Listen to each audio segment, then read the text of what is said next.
Sige, ngayong araw, tingnan natin itong isang legal na paliwanag sa kaso laban kay Vice Presidente Duterte. Tungkol ito sa confidential funds at ang goal ay gawing simple para sa atin yung mga komplikadong legal na proseso. Okay, umpisa natin agad. Ang una kong napansin yung pagtalakay sa kapangyarihan ng ombudsman na magsupina ng bank accounts, tapos yung kasunod na immunity. Oo. Pwede pa tong palalamin para hindi lang siya lumabas na parang isang simpleng contradiction sa batas. Ito yung part na, aminin natin, nakakalito talaga. Oh, Kasi malinaw na na-explain sa material yung parang dalawang magkasalungat na konsepto. So may power yung ombudsman na buksan yung bank accounts, tama. pero at the same time, may karapatan yung akusado laban sa self-incrimination. Ang resulta, nakukuha nga yung bank records pero di basta-basta magagamit na ebidensya. Exactly. So ang unang tanong ng lahat, ano pang silbi ng supina? Sayang lang sa papel. Yun! Yun mismo. At diyan papasok yung kahinaan ng paglalahad ngayon. Kasi nag-iiwan siya ng pakiramdam na yung batas para may depekto. O walang saysay. O walang saysay. Nagmumukha siyang isang weird loophole. Parang, alam mo yun, parang isang biro. Oo. Pero yung totoo, hindi siya butas. Sinasadya yan. So hindi siya bug, feature siya. Feature siya, tama. Kaya ang mungkahin natin ay i-frame to, hindi bilang isang legal na gulo, kundi bilang isang sinasadyang balancing act. Isang pagtitimbang? Isang maingat na pagtitimbang sa pagitan ng dalawang napakahalagang prinsipyo. Sa isang dulo ng siso, andun yung kapangyarihan ng Estado Na mag-imbestiga. na huwag piliting maglabas ng ebidensya na magdidiin sa sarili niya. At importante yan, di ba? Hindi lang yan basta-basta technicality. May malalim yang kasaysayan. Oo naman. Nanggaling yan sa panahon na pinipilit yung mga tao umamin sa krimen. Minsan may torture pa. Tama. Kaya ang sinasabi ng batas ngayon, Estado, trabaho ninyo yan. Patunayan nyo yung kaso. Huwag nyong ipasa sa akusado yung bigat ng paghanap ng ebidensya. Precisely. And dyan nagiging mas mayaman yung paliwanag. Pwede nating sabihin na itong right against self-incrimination, ito yung naglalagay ng malaking stop sign sa harap ng Estado. Okay, records. Kung hindi nga siya direktang magagamit, anong silbi para saan yung pagod? Yun, pwede nating ipaliwanag na yung bank records, kumbaga nagsisilbi siyang isang mapa. Mapa. Okay, I like that. Hindi mo pwedeng ipakita yung mapa mismo sa korte at sabihin, ayon sa mapa, siyang may kasalanan. Hindi pwede yon. Okay. Pero magagamit ng mga investigador yung mapang yon para tukuyin kung nasaan yung mga nakatagong yaman. Yun yung mga totoong ebidensya. Interesting. So parang sinasabi sa mapa, hoy, may perang pumasok galing kay Company X, tapos lumabas papunta kay Person Y. Di mo magagamit yung statement na yan. Mismo. Pero dahil may mapa ka na, pwede mo nang investigahan si Company X. Pwede mong kunin yung mga dokumento nila o kausapin si Person Y at gawin siyang testigo. Eksakto. Yung bank records, nagbibigay siya ng leads. Itinuturo niya yung daan. Pero, at ito yung importante, kailangan pa ring lakarin ng prosekusyon yung daan na yon. Okay. At humanap ng independenteng ebidensya, isang testimonya, isang resibo, isang video, yun yung ipipresenta nila sa korte. Gets. So sa ganitong paraan, hindi na siya weird loophole. Hindi na. Isa na siyang strategic challenge para sa prosekusyon. At pagpapakita na yung sistema natin, may checks and balances. Malinaw. At yung ideya ng balanse, parang yan din yung tema sa susunod na punto, di ba? Oo. Kung dito, tinitimbang natin yung kapangyarihan ng Estado laban sa karapatan ng individual. Doon naman sa issue ng confidential funds, ang tinitimbang ay national security laban sa karapatan ng publiko na malaman. At dyan papasok yung ikalawang punto.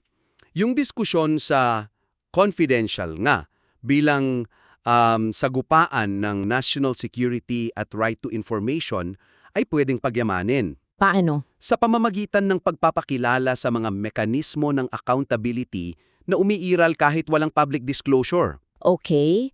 Kasi sa material ngayon, maganda yung pag-frame mo na legal issue siya. Pero yung dating sa akin at siguro sa marami, parang dead end. Dead end? Paanong dead end? Parang kapag sinabi ng gobyerno yung magic words na national security, tapos ng usapan, game over. Ah, okay. Gets ko. Laging talo ang right to information. Para siyang pader na hindi mo na masilip. Kasi yung paglalahad, nagpapakita siya ng isang all or nothing na sitwasyon. Tama. Nagbibigay ng impresyon na kapag yung pondo tinatakan ng confidential, isa na siyang black hole. Walang pwedeng sumilip, walang pwedeng magtanong. At ito yung nagpapalakas sa kawalan ng tiwala ng publiko kasi parang walang pananagutan. So paano natin lalagpasan yung pader na yan? Nang hindi naman natin sinasabing mali yung desisyon ng Korte Suprema na priority yung national security? Ang mungkahe, palawakan natin yung diskusyon. Huwag nating tapusin sa pader. Okay? Ipakita natin na may mga pinto sa gilid ng pader na yon.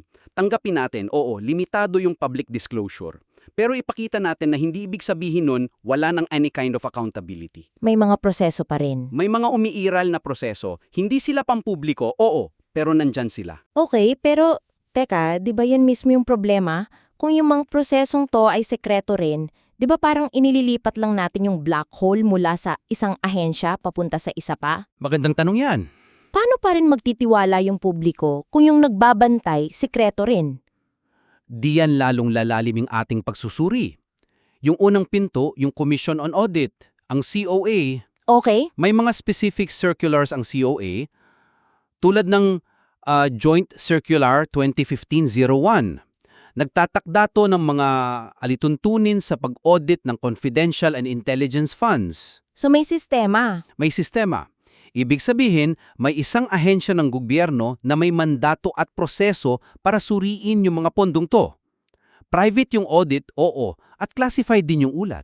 So balik tayo sa tanong ko, paano siya naiiba sa isang black hole? Kasi yung classified COA report na yan, hindi yan para sa wala. Ibinibigay yan sa mga partikular na tao at komite na may security clearance. Sino-sino yan? Pangunahin dyan yung presidente, tapos yung intelligence committees ng Senado at Kamara. Dito pumapasok yung konsepto ng congressional oversight. Ah, okay. Kumbaga, sa teorya, yung mga halal na kinatawan ng bayan, sila yung nagsisilbing mata ng publiko sa loob ng saradong kwarto. Sila dapat yung nagtatanong. Sila dapat yung magsuri kung tama ba ang paggastos. Sa teorya. Pero sa practice, alam nating may hamon din dyan. At dapat din nating banggitin yon para maging balanse. Pwede nating sabihin na bagamat may sistema, yung pagiging efektibo nito nakadepende sa kung gaano kasigasig yung mga kumiting to sa pagtupad ng tungkulin nila. So nababago yung framing. Oo, kasi yung tanong, hindi na lang aling karapatan ng dapat manaig. Ang mas mahalagang tanong ngayon ay, kung limitado ang public disclosure, sapat at efektibo ba ang mga umiiral na confidential na proseso mula COA hanggang Kongreso para siguraduhin ang tunay na pananagutan? Gusto ko yan, hindi na siya simpleng oo o hindi. Tama. Nagiging usapan na siya tungkol sa kalidad at integridad ng governance. At kung integridad ng proseso ang pag-uusapan, perpektong tulayan sa huling punto natin. Sakto. Yung kahalagahan ng proseso sa ombudsman. Tama. At yung ikatlong punto, yung koneksyon sa pagitan ng yugto ng investigasyon sa ombudsman at yung aktwal na pagliliti sa korte. Pwedeng mas patibayin yan para maipakita kung paano hinuhubog ng unang yugto yung kahinatnan ng buong kaso. Sa pagkakalahad sa material, malinaw naman yung paghihiwalay. May stage 1 sa ombudsman, tapos kung may probable cause, may stage 2 sa Sandigan Bayan. Nakakatulong yan para maintindihan. Oo, pero Pero ang panganib, magmukha siyang simpleng hand-off. Parang, alam mo yon, yung ombudsman, nag-e-exam lang ng pasyente. tapos, Tapos kung may sakit, ipapasa lang sa ospital. At doon na magsisimula yung totoong gamutan. yun mismo yung kahinaan. Nawawala yung bigat, yung critical na importansya ng nangyayari sa ombudsman. Okay? Hindi to basta-basta unang hakbang lang, ito yung naglalatag ng buong pundasyon ng kaso. Kung anong mangyari sa yugtong to, may critical at madalas permanenteng epekto sa takbo ng kaso sa korte. Gaano ka permanente? Kung mahina ang pundasyon, kahit dalhin mo pa yung pinakamagaling na abogado sa mundo para magtayo ng kaso sa korte, malaki ang tsansang gumuho to. Parang murder case, kung saan yung crime scene di na-preserve ng maayos sa simula. Puno ng contamination. Sige, Kahit dalhin mo yung pinakamagaling na detective, pagkatapos ng isang linggo, may mga ebidensya ng nawala habang buhay. Ganun ba kabigat yung yugto sa ombudsman? Eksakto. At para mas maging malinaw to ang mungkahi ay gumamit tayo ng isang malakas na analohiya. Ano yun? Isipin natin na yung investigasyon sa ombudsman para siyang paggawa ng blueprint ng isang arkitekto para sa isang gusali. Okay, blueprint? Yung prosecution sa korte, sila yung mga construction worker na magtatayo ng gusali batay lamang doon sa blueprint na yon. Ibig sabihin, hindi pwedeng mag-improvise yung mga construction worker. Kung ano lang yung nasa plano, yun lang. Tumpak?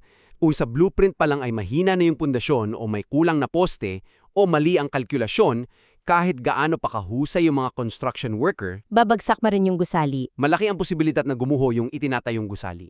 Ganyan din sa kaso, yung probable cause na dinidetermina ng ombudsman, hindi lang yan opinyon, nakabatay yan sa set ng ebidensya na tinanggap nila. Yun ang nagiging blueprint. So, kung may ebidensya na hindi isinama o di tinanggap ng ombudsman doon sa blueprint, hindi na yun pwedeng isulpot na lang bigla ng mga piskal sa gitna ng paglilitis. Sa pangkalahatan, napakahirap ng gawin nun. Lumilikha yan ng permanenteng buta sa teorya ng prosekusyon. Magbigay ka ng halimbawa. Okay, halimbawa, sa isang plunder case, kung sa ombudsman level, ang ebidensya sa blueprint ay nagpapakita lang ng sabihin na nating technical malversation. Sige. Hindi pwedeng pagdating sa korte, bigla sila mag-aakusa ng plunder gamit yung mga bagong ebidensya na wala sa original na plano.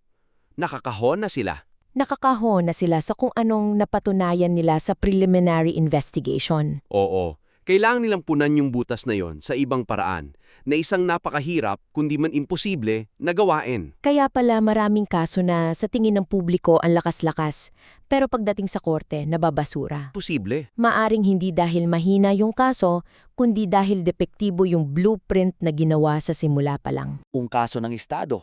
Okay, bilang pagbubuod, narito yung mga pangunahing mungkahi. Una, ipakita yung issue ng supina at immunity hindi bilang butas sa batas, kundi bilang isang sinasadyang balancing act. Tama, kung saan yung ebidensya ay isang mapa. Mapa para sa mga investigador. Ikalawa, palalamin yung usapin ng confidential funds.